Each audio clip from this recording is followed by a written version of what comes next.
ate. Sige lang, matulog ka lang. May masakit ba sa'yo? Edna, Ako nga ate. kanina ka pa ba? Sinong kasama mo? Ako ate, si Alex. Alex, wala ka bang trabaho?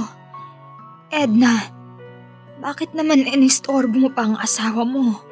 Hindi ka istorbo ate. Wala akong pasok ngayon. Pinauwi ko na lang si Aling Panyang. Sabi ko kami na magbabantay sa'yo. Pero may mga trabaho kayo. Huwag mo ngang isipin yung trabaho namin. Ang isipin mo ay ang magpagaling.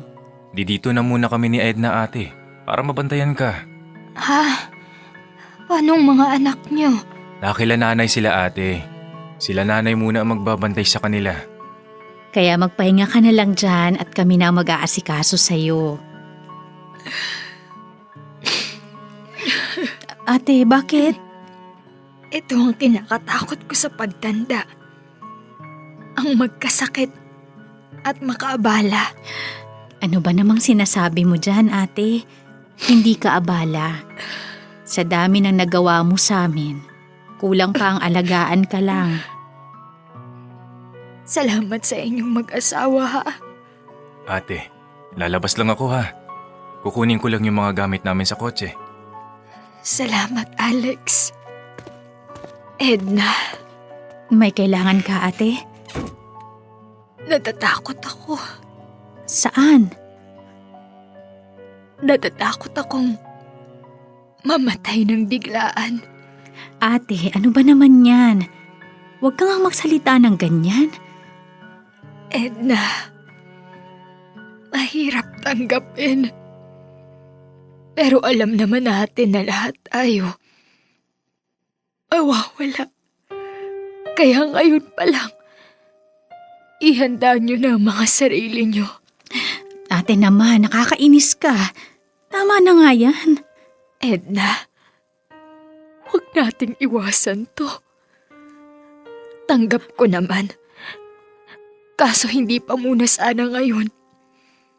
Ayokong mamatay nang may iniiwanang hindi pa naisa sa ayos. Ate, tama na yan, please. Ate? Ate, anong nangyayari? Alex! Ate! Ate, kaya mo yan! Kaya mo yan! Alex! Ano nangyari? Bakit? Ang ate!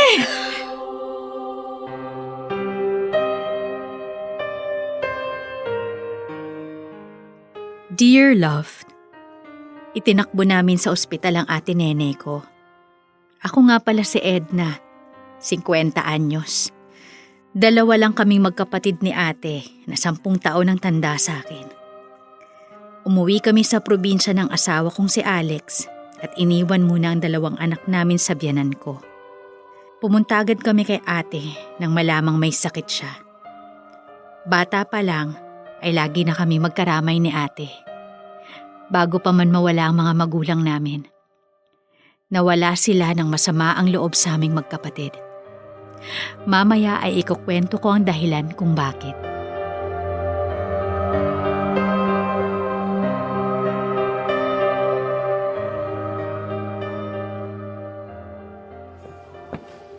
Tita Edna! Leonor, Tito Alex, Leonor, mabuti dumating ka. kumusta ang nanay? nagpapahinga siya sa loob. Pwede po bang pumasok? Pwede naman. Kaso wala pa siyang malay ha. Po, gusto ko po siyang makita. Tara sa loob.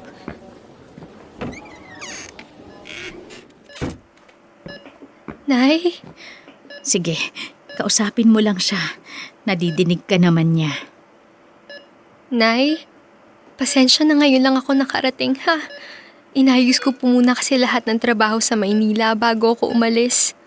Nag-leave na po ako. Babantayan ko po kayo hanggang gumaling kayo.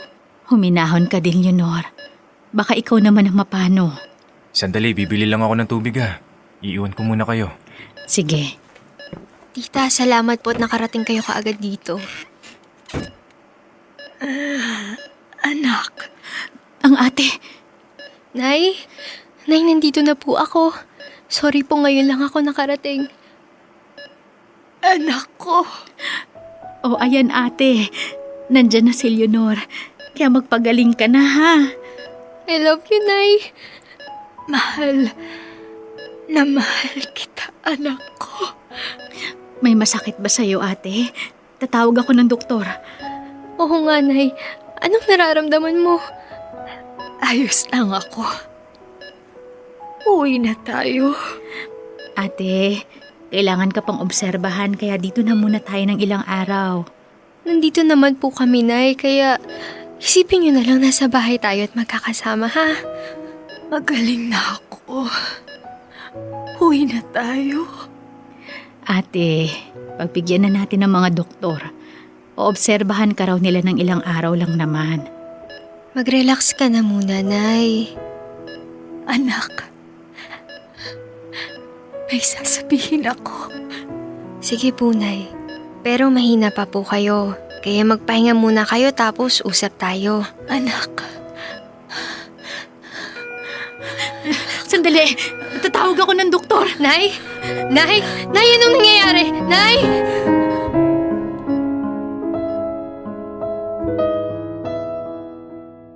Naulit na naman ang nangyari kay ate at hindi namin alam ang gagawin. Tinurukan siya ng pampakalma kaya nakatulog muli. Pero ako naman ang napaisip at kinabahan. Parang alam ko na ang gustong sabihin ni Ate Nene. Parang alam ko na ang gusto niyang ayusin. Hindi ko alam ang gagawin ko sa naiisip ko. Nang makita ko ni Ate Leonor at Alex na ganun ang itsura, ay nag-alala din sa akin ang dalawa. Kahit inasikaso ni Leonor ang ate, ay todo rin ang pag-aasikaso niya sa akin. Kaya mas lalo akong nanlampot at napaiyak na lang.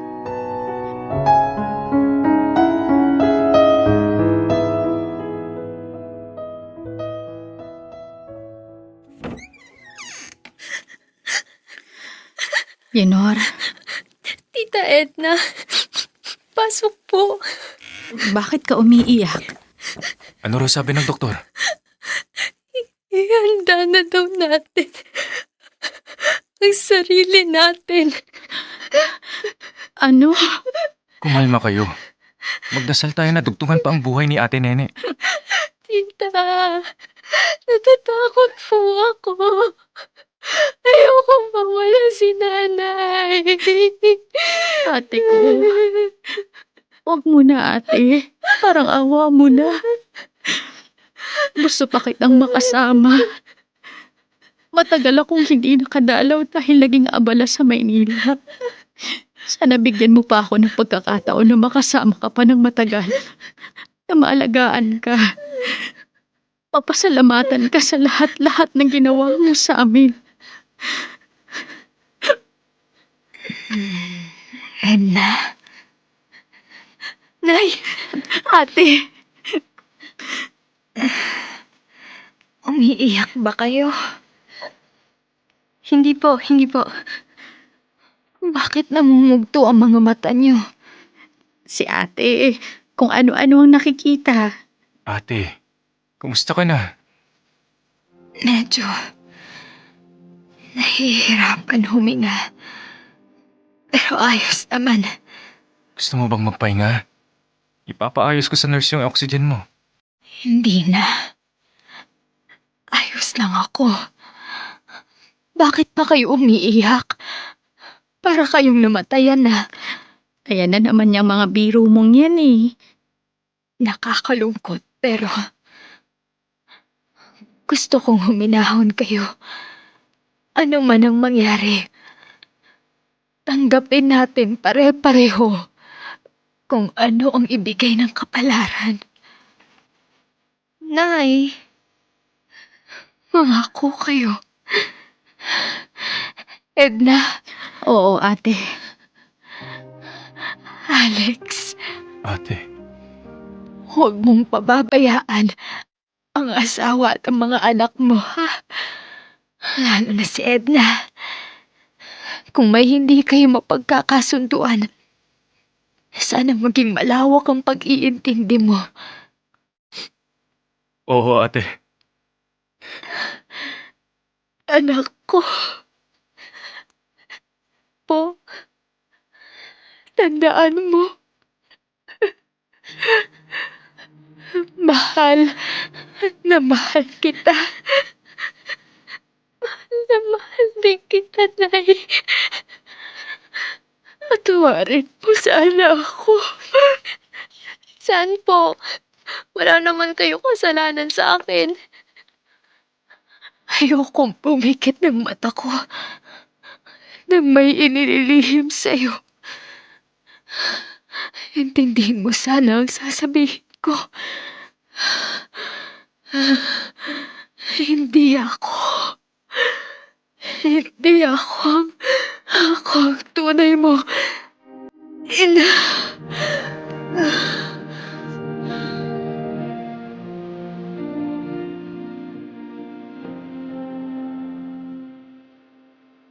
Pumanaw si ate nang hindi niya nasabi kung sino ang ina ni Leonor. Hindi ko muna naisip yun dahil nagluluksa pa ako. Binurol at inilibing namin si ate nang hindi pinag-uusapan ang huli niyang sinabi. Pagkalibing ay doon ko na nakita na tahimik at ang lalim ng iniisip ni Leonor. Hindi ko alam kung paano siya lalapitan. Pero nakita ko si Alex na kinausap siya. Pinayuhan siya na parang ama. Sinabi sa kanya na bilang pagmamahal at respeto kay ate, ay dapat mauna kay Leonor ang pag-iintindi at kasunod ang pagpapatawad. Lumuha si Leonor at niyakap siya ni Alex. Ako naman ay lumuha na lang din sa isang gilid.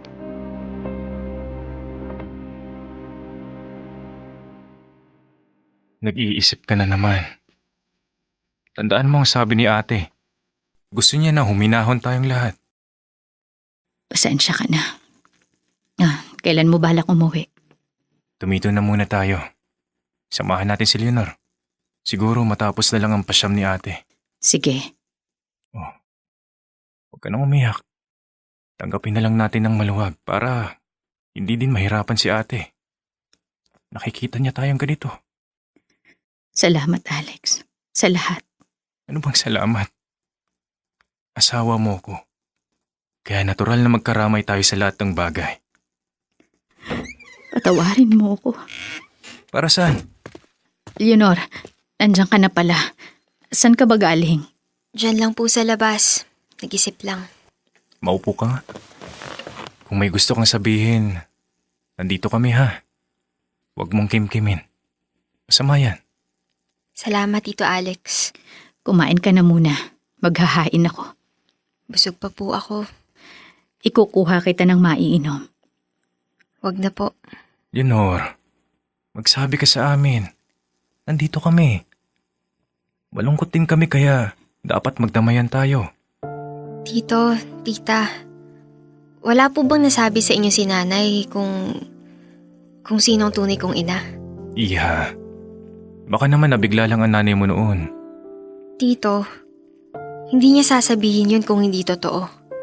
Gusto ko lang naman pong malaman. Hindi po magbabago ang pagmamahal ko kay nanay nene ko. Sana po kung alam nyo, sabihin nyo na po sa akin. Nahihirapan na po kasi ako eh. Tutulungan ka namin na malaman yan. Pero sana kalmahin mo muna ang sarili mo. Alam kong napakabigat nito sa'yo. Na nalaman mo ang lihim na yon at ang pagluluksa sa pagkawala ng ate nene. Hindi po ako mapakali kung anong gagawin dito.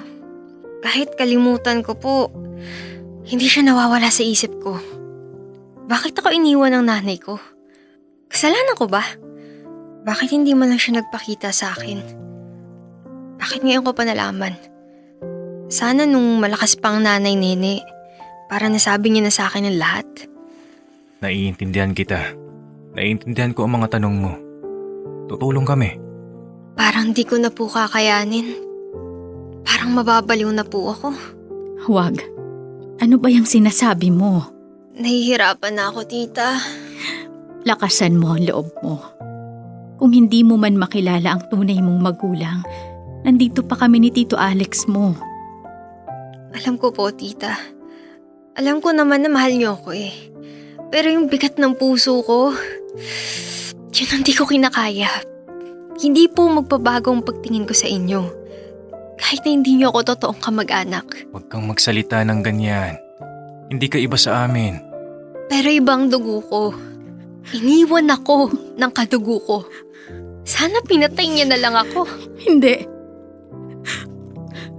Tama na. Tama na. Edna, Ako ang tunay mong ina.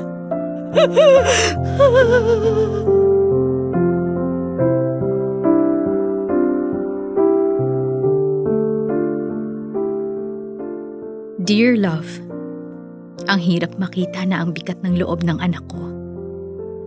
Ako ang tunay na ina ni Leonor. High school ako nang mabuntis ako ng lalaking inakala kong mahal ako. Pero inilayo siya ng magulang niya nung mabalitaan nila. Itinakwil naman ako ng mga magulang ko nung nalaman nila. Pero sinamahan ako ni Ate Nene. Dahil doon, pati siya tinakwil din. Binala kong ipalaglag pero pinagsabihan ako ni ate. Nang lumabas si Leonore, kinausap ako ni ate na siya ang aako para na ding hindi masira ang reputasyon ko at maging batang ina. Kahit hindi nalaman ni Leonore ang totoo, ay hindi ako nawala sa tabi niya nang lumalaki siya. Magkatuwang kami ni ate sa pagpapalaki sa kanya. Nung nalaman ni Leonore at Alex ang katotohanan, ay handa na akong ipagtabuyan nila pero hindi. Mas minahal ako ni Leonor at tinanggap ni Alex ang lahat ng nakaraan ko. Sa ngayon, ay unti-unti naming ipinapakilala ni Alex sa mga anak namin na si Leonor ang kanilang ate.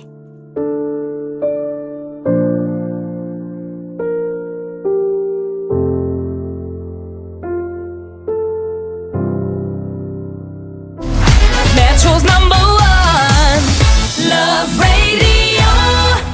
Basic!